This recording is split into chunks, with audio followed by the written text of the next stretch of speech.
Study done on. You're absolutely right. We are not breaking even. Okay, we're under, right? Absolutely. Okay, so we're not. It is not paying for kindergarten. It's not paying for itself. So I have 300 kids, and say it costs $4,000 a student, right? It's a little more than that. To go that full day kindergarten, because at $2,800 a student will regard, not break it down, right? 28, so back it comes back in the envelope. Okay, so 350 kids at $4,000 a student, that's about $1.2 million. There's aides in there, there's building space in there, there's. Mr. Officer, may I ask you a question? How is that different from first through 12th grade? It isn't. It's that we're not paying it right now. That's an additional, it's incremental.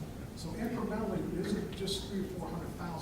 There's a little bit more cost in there. I think we need to look at that cost number a little bit closer. Okay, but I think you really need to also think about the interventions that we have to provide for students who don't have that firm foundation.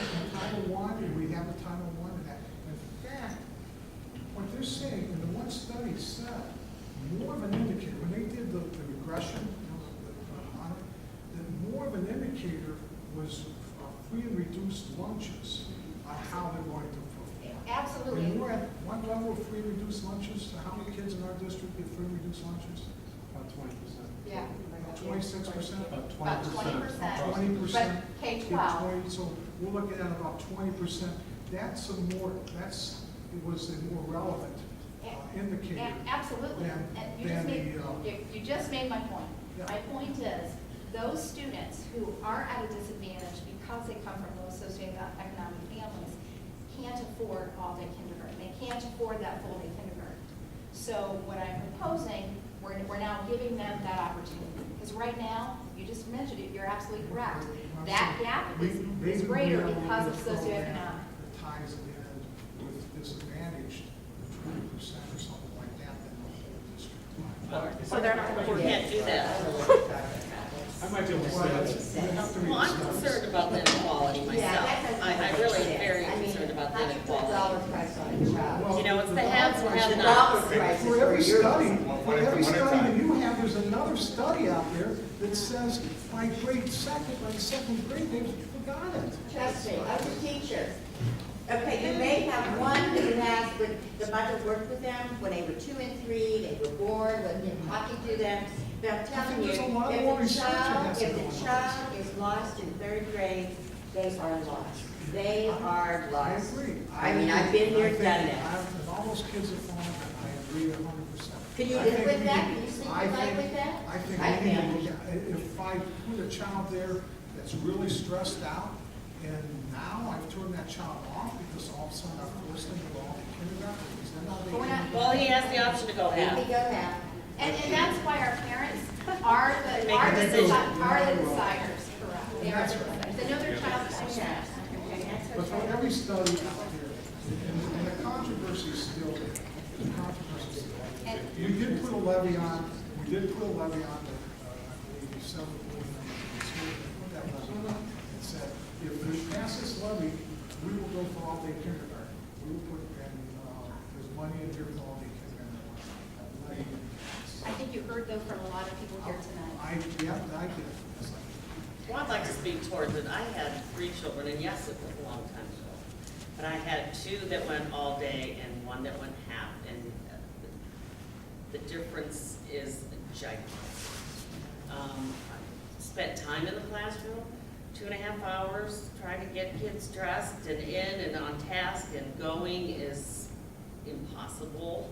They need the time to be creative, and that's the one thing that full-day kindergarten does do. You're not rushing them to finish the task or to move on to the next thing, because teachers are pressured by what it is they need to learn or teach these children, and hope that they absorb it. But if they're constantly under the gun to move on, it's a problem. And all day is a huge benefit, and it was to the 2 children of mine that went, absolutely. I believe there are 57 students in our half-day program who are economically disadvantaged right now. Back in the early 60s, research goes back a long way to recognize that the best predictor for a child's success in school is the socioeconomic status of the parents primarily. So that's where the Head Start program came from the early 60s, the recognition that students who were from economically disadvantaged students needed that Head Start prior to kindergarten, and that's where the federal funding came from. When I look at, so one would assume that, at least I would assume, that a child from an economically disadvantaged family probably doesn't have the resources, the books, and the games that parents can purchase that kids learn with prior to coming to school, and all those kind of resources and the attention to that. So, and again, a general statement is a child from a socioeconomically disadvantaged family is going to come in, walk through that door the first day, and be behind already. And then, if their parents can't afford those 57 children, their parents can't afford to put them in a full-day program, they're falling further behind. And I think this board has an opportunity to do something about that cycle of being behind and falling further behind. It's no fault of these children themselves. They simply are born to parents who don't have the means provided for them, and we have that means. And you know, I could add to that, that failure breeds failure. If you've ever been around children in the primary grades, once they start seeing themselves as a failure, they continue. And it's so sad.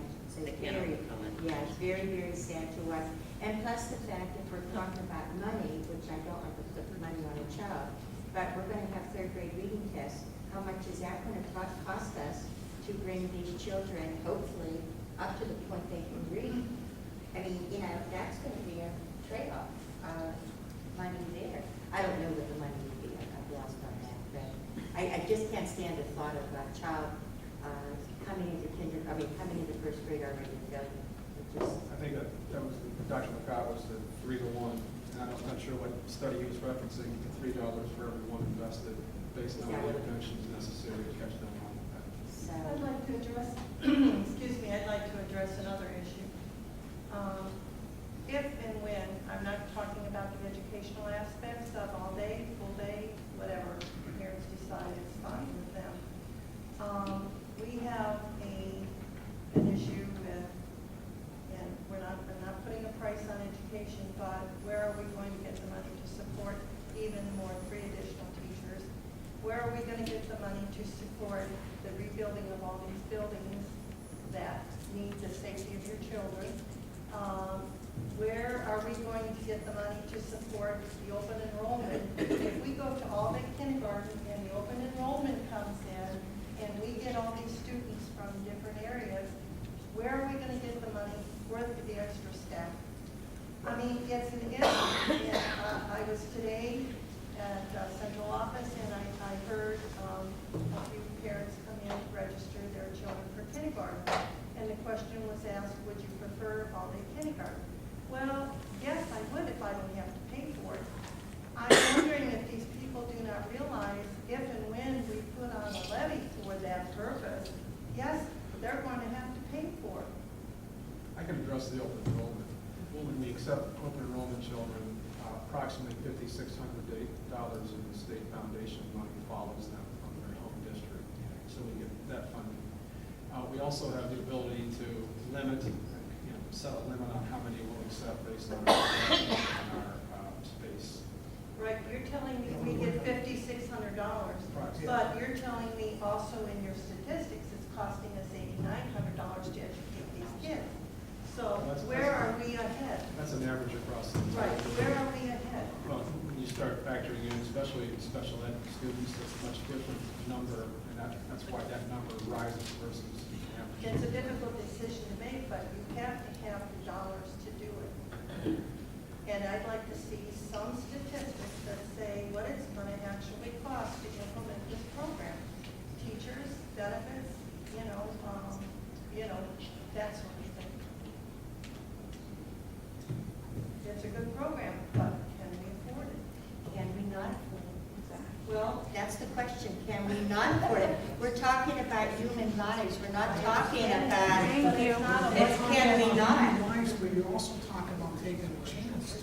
What chance? You know that this is the best thing. I do know, I do know. I mean, You trust don't- me, I would put my There's no life on definitive- blood. There is no definitive study. Well, by the time we figure it out, these children will already be failures by the time they're in Or the third something grade. else will be stressed out. and other things will happen.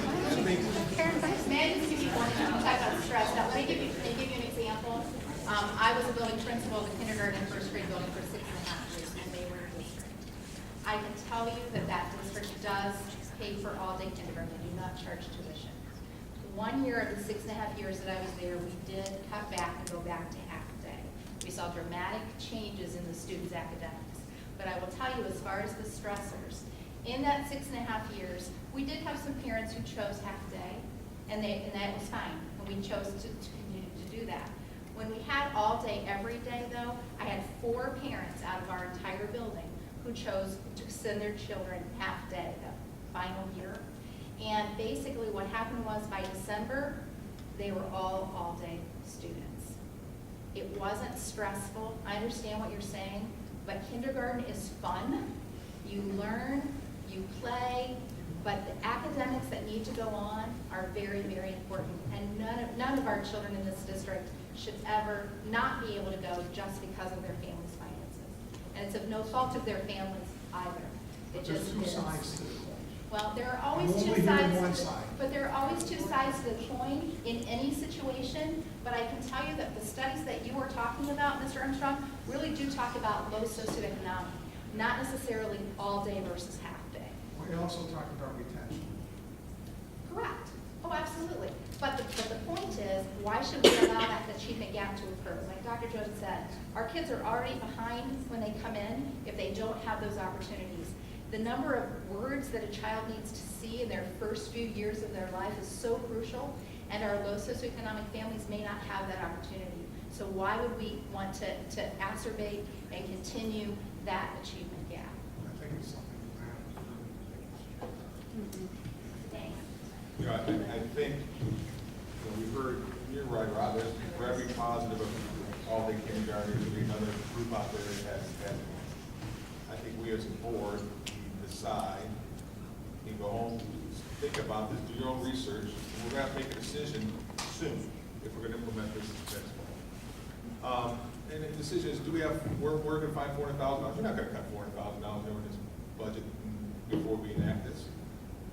So it comes down to, you know, the point is, what's best for kids, all right? Is this, or does it not? I mean, some people say it doesn't, will help them. I saw this, what I wanted to see when I came in here tonight was, okay, we have our own facts, and we have our own kids going to half day, full day, and we saw how they graded out at the third grade level, at the testing.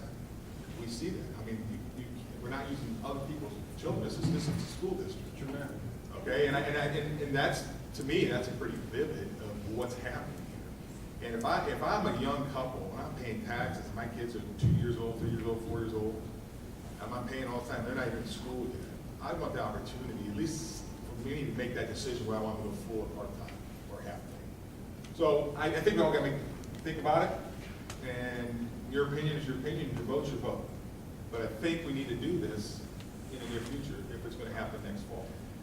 So, I mean, we'll leave it at that. As is, I think we all need to think about the business manager. That's the other hot topic here that we have to deal with. And I think we all need to make a decision on that.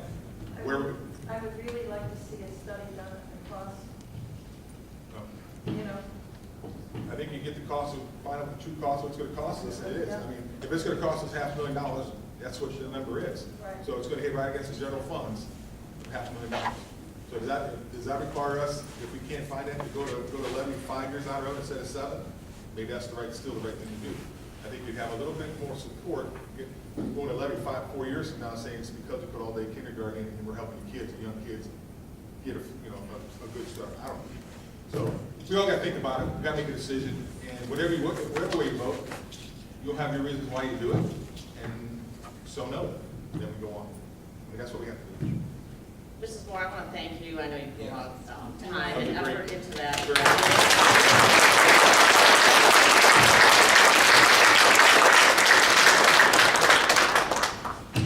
All right, I wish to recommend to the board That the Board of Education approve the minutes for the following board meeting, the March 17th, 2014 regular board meeting. So moved. Second. So moved by Mr. Bonacci, second by Ms. Powers. Roll call. Roll call, please. Mr. Armstrong, aye. Ms. Bedio, Aye. Mr. Bonacci. Aye. Ms. Matthews. Aye. And Ms. Powers. Aye. Thank you, Mr. Armstrong. Any old business? New business?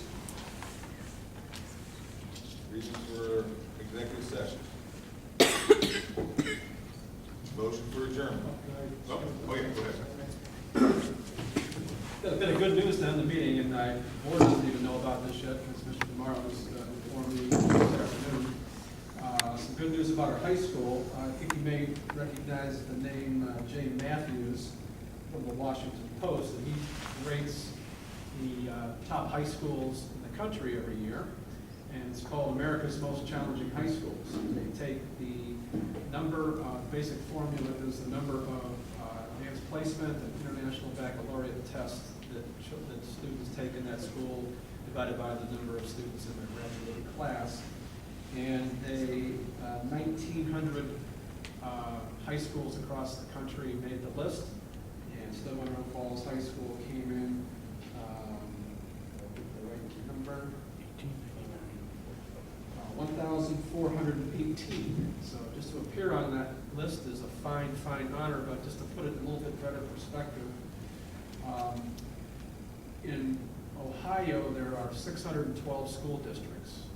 And some school districts have multiple high schools, like Akron has 7, Cleveland has, I think, about 15, Toledo, and so on, you get the picture.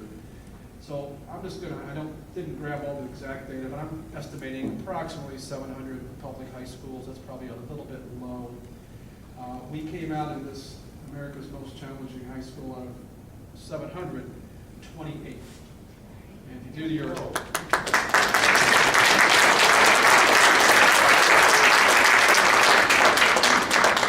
Gomer Pyle used to say, if you do your gazintas, that puts us in about the top 4% of the entire state. And if that number is higher than 700, it's going to be a little bit better than that. So I'll send the board the link tomorrow. And I will just say it this way, politically correct, none of my other school districts, high schools, are higher than ours. So I'm very happy and proud of that. We don't have one big Thanks, Tom. Okay, can I have a motion for adjournment? Second. Roll call. Armstrong. Ms. Powers. Aye. Matthews. Bedio. Aye. Mr. Bonacci. Aye. Meeting adjourned.